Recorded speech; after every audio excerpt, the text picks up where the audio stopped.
ఖచ్చితంగా. వాస్తు శాస్త్రానికి సంబంధించిన కొన్ని అదనపు సమాచారం ఇక్కడ ఉంది. ప్లేస్మెంట్ వాస్తు సూత్రాలు మీ ఇంటిలోని వివిధ గదులను ఆదర్శంగా ఉంచడాన్ని నిర్దేశిస్తాయి. ఉదాహరణకు, వంటగది మంచి జీర్ణక్రియను ప్రోత్సహించడానికి ఆగ్నేయంలో ఉండాలని సిఫార్సు చేయబడింది.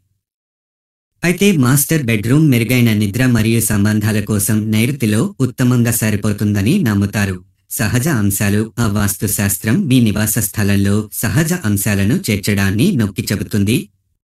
ఇది సహజ కాంతి మరియు వెంటిలేషన్ను పెంచడం, కలప మరియు పత్తి వంటి సహజ పదార్థాలను ఉపయోగించడం మరియు మీ ఇంటి అంతటా మొక్కలను చేర్చడం వంటివి కలిగి ఉంటుంది. సమరూపత మరియు క్రమం. వాస్తు మీ ఇంటిలో క్రమాన్ని మరియు సమరూపతను సృష్టించడాన్ని ప్రోత్సహిస్తుంది. ఇది అయోమయానికి దూరంగా ఉండటం, శుభ్రమైన మరియు వ్యవస్థీకృత స్థలాన్ని నిర్ధారించడం మరియు ఫర్నిచర్ను సమతుల్య మార్గంలో ఉంచడం వంటివి కలిగి ఉంటుంది. మరింత సమాచారం కోసం తదుపరి వీడియోలో కలుద్దాం. లైక్ చేయండి, షేర్ చేయండి, ఫాలో, కామెంట్, సబ్స్క్రైబ్ చేయండి.